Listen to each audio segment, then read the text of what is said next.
Hi అండి. ఉగాది పండుగ కోసము వంటలు చేస్తున్నానండి. ఇదిగోండి, పులిహోరకి ముందు బియ్యం నానబెట్టి ఉంచుకున్నానండి. ఇప్పుడు స్టవ్ మీద పెట్టేస్తాను.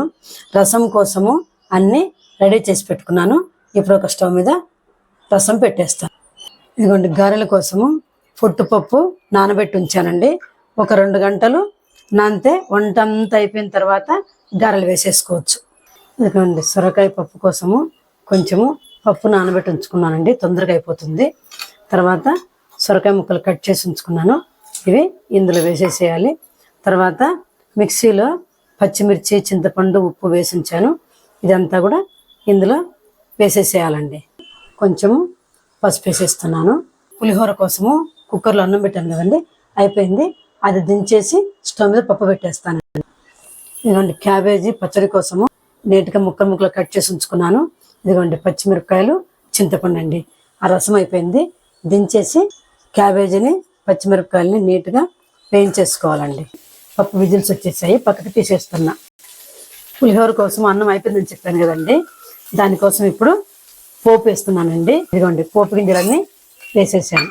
ఇదిగోండి, పచ్చిమిర్చి, కరివేపాకు వేసేసి కొంచెము ఇంగు వేసుకున్నామండి. సరిపోను పసుపు కూడా వేసుకోవాలి. తర్వాత సరిపడా ఉప్పు వేసుకోవాలండి. వేసి ఇట్లా కలిపేసేయాలి. అయిపోయింది. ఇదిగోండి, చల్లార్చుకుంటున్నాను. ఇదిగోండి, మనము వేయించి పెట్టుకున్నాం కదండి పులిహోరకి పోపు, అదంతా ఇందులో వేసేసి కలిపేయాలండి. ఇదిగోండి, మొత్తం కలిపేశాను. అన్నము చల్లారిపోయిందండి పులిహోరకి. ఇప్పుడు నిమ్మకాయలు కట్ చేసి పిండి పెట్టుకున్నటువంటి రసం పోసి కలపాలండి. అంటే మీకు సరిపోను పోసి కలుపుకోండి. ఇదిగోండి, ఇంకా ఈ పులిహోర అయిపోయిందండి. ఇంకా తర్వాత ఇందాక రసం అయిపోయిందని పక్కన పెట్టాను కదండి, దాంట్లో కొంచెము కొత్తిమీర వేస్తున్నాను. దానికి తిరుమాత వేసేస్తాను ఇప్పుడు. అలానే ఇందాక పప్పు ఉడికింది పక్కన పెట్టాను కదా, ఆ పప్పు కూడా నీట్గా కలిపేసాను. దానికి కూడా ఇప్పుడు తిరుమాత వేసేస్తాను. ఇదిగోండి, రసానికి తిరగమాత అయిపోయింది. ఇంకా రసంలో తిరగమాత వేసేసాను. రసం పూర్తి.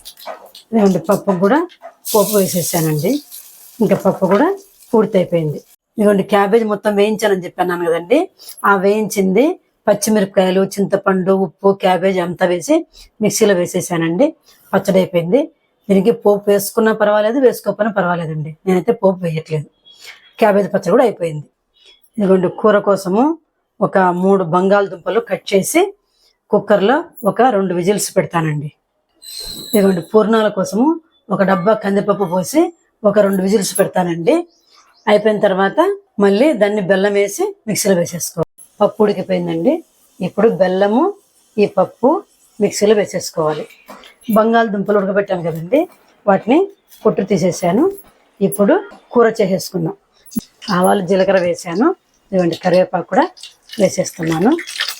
ఇదిగోండి, బాండీలోనే కొంచెము కారము, ఉప్పు, పసుపు వేసేసానండి. ఇప్పుడు బంగాళదుంపలు చిదిమి పెట్టుకున్నవి ఇందులో వేసేస్తాను. ఇదిగోండి, ఇలా చిదిమి పెట్టుకున్నాను కదా, దీన్ని వేసి ఇలా కలిపేస్తానండి. ఇంతేనండి, బంగాళదుంప కూర రెడీ అయిపోతుంది. ఆ నూనెలో ఉప్పు, కారము, పసుపు ఎందుకు వేసుకున్నానంటే పచ్చివాసన లేకుండా ఉంటుందండి, అందుకోసమని వేసుకున్నా. ఇదిగోండి, బంగాళదుంప కూర కూడా పూర్ణాల కోసము బండి పెట్టి ఆయిల్ పోసి ఉంచానండి.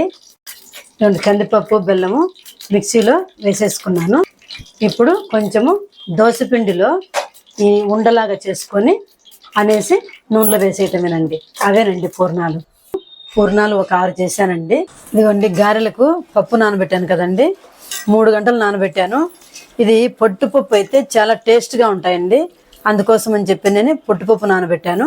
ఈ పొట్టంతా పూర్తిగా తీయకూడదు, 30 వంతు తీసేసి 1/2 వంతు అలానే ఉంచాలండి. పొట్టు తీసేసానండి కడిగి.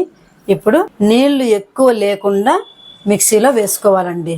దీన్ని కొంచెము పిండి తీసుకొని ఇదిగోండి గారెలాగా వేసేసానండి, మధ్యలో హోల్ పెట్టి. గారెలు కూడా పూర్తి అయిపోయినాయండి రోజుకి. ఈ గారెలతోటి పండగ వంట లాస్ట్ అండి, అయిపోయింది. ఒక వాయి అయిపోయింది. ఇదిగోండి, ఇంకొక వాయి నూనెలో వేసాను, కాలుతూ ఉంది. ఇక భోజనం చేయటమేనండి. అంటే ఇంత పండగ వంట ఎందుకు చూపించానంటే స్టవ్ ఖాళీ లేకుండా అన్నీ ముందు మనం రెడీ చేసి పెట్టుకున్నాం అనుకోండి, ఒక్కొక్క రెడీ చేస్తూ ఉండాలి, స్టవ్ మీద పెడుతూ ఉండాలి, రెడీ చేస్తూ ఉండాలండి. కూరగాయలతో సహా కట్ చేసుకోవడం అంతా కలిపి 1.5 గంటలో అయిపోయింది. ఈ వీడియో నచ్చితే లైక్, షేర్, సబ్స్క్రైబ్.